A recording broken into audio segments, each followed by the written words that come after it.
আমাৰ এতিয়া আৰু এটা নতুন বিষয় আমি আলোচনা কৰিবলৈ আৰম্ভ কৰিছো। সকলো ছাত্ৰীয়ে মনোযোগেৰে কথাখিনি শুনিবলৈ যত্ন কৰিবা। কিবা যদি নুবুজা থাকে পঢ়াৰ সময়তে উল্লেখ কৰি ক্লিয়াৰ হ'ব। আমাৰ এতিয়া আলোচনাটো হৈছে উদ্ভিদ আৰু প্ৰাণী।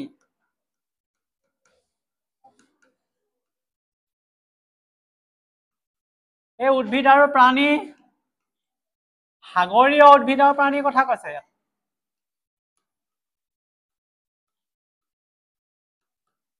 বা মহাসাগৰীয়। আমাৰ ইয়াত থকা উদ্ভিদ প্ৰাণীৰ কথা কোৱা নাই। সাগৰ মহাসাগৰত কেনেকুৱা উদ্ভিদ প্ৰাণী আছে সেই বিষয়েহে আমি ইয়াত আলোচনা কৰিম।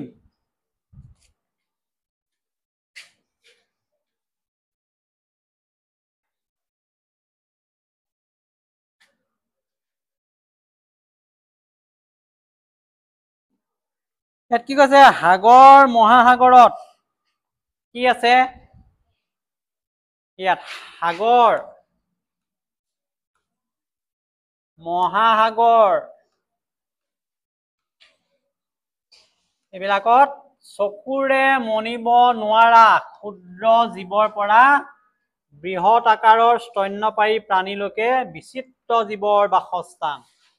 এই লাইনটো সকলোৱে কিতাপত বাছি উলিওৱা পাইছেনে? এইটো কৈছে আমাৰ সাগৰ মহাসাগৰ তেতিয়াহ'লে একেবাৰে চকুৰে মনিব নোৱাৰাৰ পৰা বৃহৎ ডাঙৰ আকাৰৰ স্তন্যপায়ী প্ৰাণী বাস কৰে। কাৰণ সাগৰ হ'ল এক বিশাল জৈৱ বৈচিত্ৰৰ স্থান। ইয়াত এককোষী ক্ষুদ্ৰ প্ৰাণীৰ পৰা আৰম্ভ কৰি বৃহৎ আকাৰৰ তিমি মাছ, শুনিছানে নাই? ডলফিন, তেনেকুৱা ধৰণৰ স্তন্যপায়ী প্ৰাণী বাস কৰে। এইডোখৰলৈকে বুজিবলৈ সহজ হৈছে নে নাই? তাৰপিছত কি কৈছে এই সাগৰ মহাসাগৰতে লৰচৰ কৰাৰ ধৰণ আৰু বসতি স্থলৰ ওপৰত ভিত্তি কৰি সাগৰীয় উদ্ভিদ আৰু প্ৰাণীবোৰক তিনি ভাগত ভাগ কৰিব পাৰি। শেষৰ ফালে শুনিছানে? এতিয়া সাগৰীয়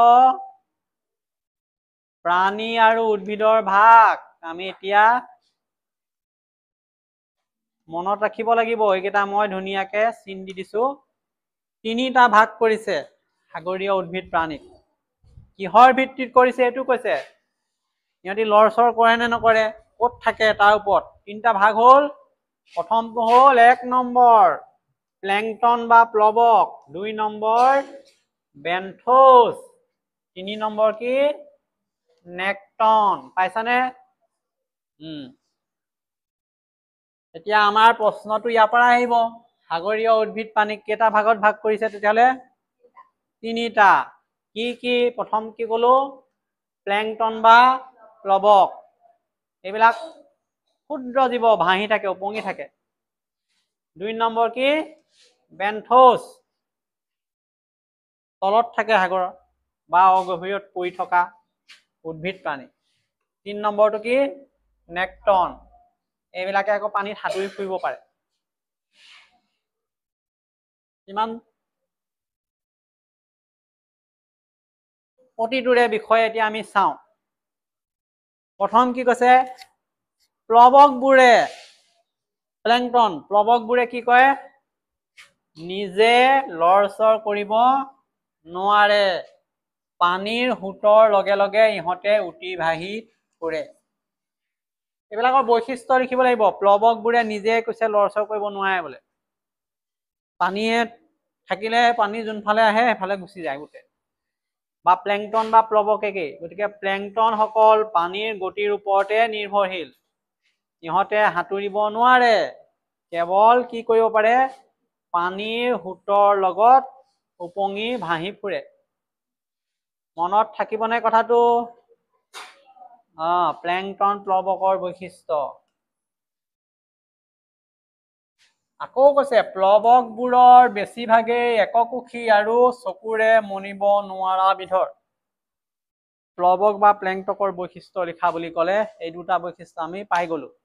প্ৰথম ক'লে ইহঁতি নিজে সাঁতুৰিব নোৱাৰে, পানী যোনটো দিশলৈ গতি কৰে উটি ভাহি গৈ থাকে। দ্বিতীয় ক'লে প্লেংটকবোৰ বেছিভাগেই এককোষী আৰু চকুৰে মনিব নোৱাৰি। গতিকে প্লেংটকবোৰে অতি ক্ষুদ্ৰ চকুৰে মনিব নোৱাৰা এককোষী জীৱ। ইহঁতক আকৌ দুই ভাগত ভাগ কৰিব পাৰি।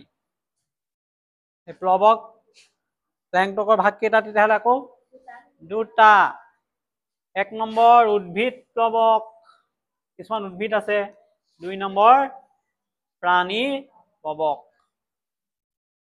এইটো দৰকাৰী, তোমালোকে চাইছা স্ক্ৰীনত দেখিছানে যে প্লেংটন বা প্লৱক একেটাকে দুটা ভাগ কৰিছে। ধুনীয়াকৈ চিন দি ল'বা। এটা উদ্ভিদ প্লৱ, এটা ফাইটোপ্লেংটন, আৰু এটা প্ৰাণী প্লৱক জুপ্লেংটন। দুটা ভাগ, এটা উদ্ভিদ প্লৱক, এটা প্ৰাণী প্লৱক। এতিয়া উদ্ভিদ প্লৱকটো কেনেকুৱা আমি চাওঁচোন। উদ্ভিদ প্লৱকবোৰ বেছিভাগেই ডায়টম প্ৰজাতিৰ হেলুৱৈ জাতীয় উদ্ভিদ। উদ্ভিদবিলাক আমাৰ নিচিনা ডাঙৰ ডাঙৰ আম গছ, কঁঠাল গছৰ নিচিনা নহয়। গম পাইছেনে নাই? কেনেকুৱা কৈছে? ডায়টম প্ৰজাতিৰ হেলুৱৈ জাতীয়, অকণি অকণি সৰু হেলুৱৈ। আমাৰ যে সেউজীয়া সেউজীয়া হেলুৱৈ এই পকাখনত ক'ৰবাত খেলাই ধৰে, বুজিছেনে নাই? তেনেকুৱা ক্ষুদ্ৰ ক্ষুদ্ৰ। গতিকে এইটো উদ্ভিদ প্লৱকবোৰৰ ভিতৰত ডায়টম কি প্ৰজাতি এইটো সুধিব। এইটো প্ৰজাতিক বোলে ডায়টম বুলি কয়, হেলুৱৈ প্ৰজাতি।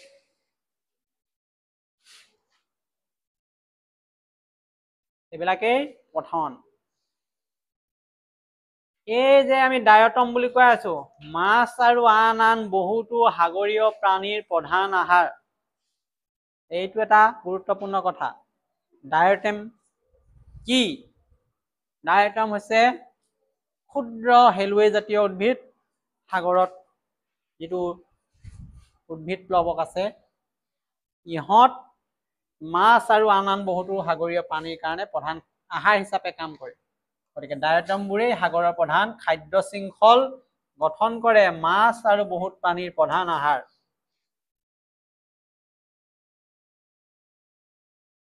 আৰু এই প্লৱকবোৰ সাধাৰণতে সূৰ্যৰ ৰশ্মি আৰু পুষ্টিকাৰক দ্ৰব্য পাবৰ বাবে অগভীৰ পানীত থাকে। সিহঁতি একেবাৰে তলত নাথাকে, সাগৰৰ তলত অকমান অগভীৰ অংশত থাকে, কাৰণ সিহঁতৰ সূৰ্য পোহৰটো দৰকাৰ হয় খাদ্য প্ৰস্তুত কৰিবলৈ।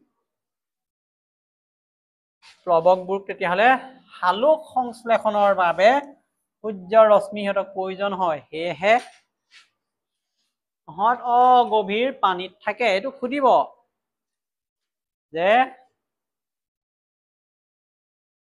কিয় ইহঁতি অগভীৰ পানীত থাকে। এতিয়া উদ্ভিদ প্লৱকবোৰতকৈ প্ৰাণী প্লৱকৰ শাৰীৰিক গঠন কিছু জটিল। এতিয়া উদ্ভিদ প্লৱকৰ কথা কৈ আছিলো। এতিয়া প্ৰাণী প্লৱকবিলাক কেনেকুৱা? প্ৰাণী প্লৱকবিলাকৰ গঠন বেলেগ, জটিল। কেনেকে জটিল? ইহঁতক বেন্থোছ শ্ৰেণীৰ জীৱবোৰৰ বাবে সূৰ্যৰ ৰশ্মি সহজে সোমাব পৰা অগভীৰ পানীত বাস কৰে। এইবিলাকক বেন্থোছ বুলি কয়। সিহঁতি একেবাৰে তলত থাকে, য'ত সূৰ্যৰ পোহৰ কথা পাতিবলৈ নালাগে, নপৰে। অগভীৰ পানীত থাকে, য'ত সূৰ্যৰ ৰশ্মি সহজে সোমাব নোৱাৰে। গতিকে বিভিন্ন প্ৰজাতিৰ ঘাঁহ বনজাতীয় উদ্ভিদ, স্পঞ্জ, প্ৰবাল, আয়ষ্টাৰ আদি প্ৰাণীয়ে লৰচৰ নকৰাকৈ পৰি থাকে বাবে এইবিলাক অতি কম পৰিমাণে লৰচৰ কৰে। উদাহৰণ আহিব দেই এইবিলাক। বেন্থোছ উদ্ভিদ আৰু প্ৰাণীৰ ভিতৰত স্থিৰভাৱে থকা প্ৰবাল, স্পঞ্জ, আয়ষ্টাৰ এইবিলাক। আনহাতে বিভিন্ন প্ৰজাতিৰ এইবিলাক কেঁকুৰা, শামুক আদি লৰচৰ কৰা প্ৰাণীৰ ভিতৰতো এইবিলাক পৰিব। গতিকে বেন্থোজ, কেঁকুৰা, শামুক আদিয়ে অলপ লৰচৰ কৰি চলাচল কৰে। পানীত সাঁতুৰি ফুৰিব পৰা সাগৰীয় জীৱবোৰ হ'ল নেক্টন শ্ৰেণীত পৰে। এইটো লাইন দৰকাৰ। যিবিলাক সাঁতুৰিব পাৰে এইটো কি বুলি কয়? নেক্টন। আৰু নেক্টন হ'ল তেতিয়া পানীত সক্ৰিয়ভাৱে সাঁতুৰি ফুৰিব পৰা জীৱ। এইবিলাক নেক্টনত কি পৰিব? উদাহৰণ আহিব। মাছ, তিমি, ডলফিন। এইবিলাক কি তেতিয়াহ'লে? নেক্টন। নেক্টন শ্ৰেণীত উদাহৰণ দিয়া মাছ, তিমি, ডলফিন আদি। তোমালোকে এইকেইটা কথা লিখি দিবা। আৰু ইহঁতি কেনেকে জীয়াই থাকে? প্ৰাণী প্লৱক খাই পেলাই জীয়াই থাকে। গতিকে নেক্টনসকলৰ খাদ্যৰ প্ৰধান উৎস হৈছে প্ৰাণী প্লাৱক বিলাক। প্লেংটন আৰু বেন্থোজ শ্ৰেণীৰ পানীতকৈ এই নেক্টন শ্ৰেণীৰ পানীবোৰ উন্নত শ্ৰেণীৰ। এইডোখৰলৈকে আমি আজি আলোচনা কৰিলো। বাকী যিখিনিত আলোচনা কৰিবলৈ থাকিলে সেইখিনি আমি নেক্সট ক্লাছত আলোচনা কৰিম। গতিকে তোমালোকে পঢ়ি আহিবা ঘৰত। ঠিক আছে।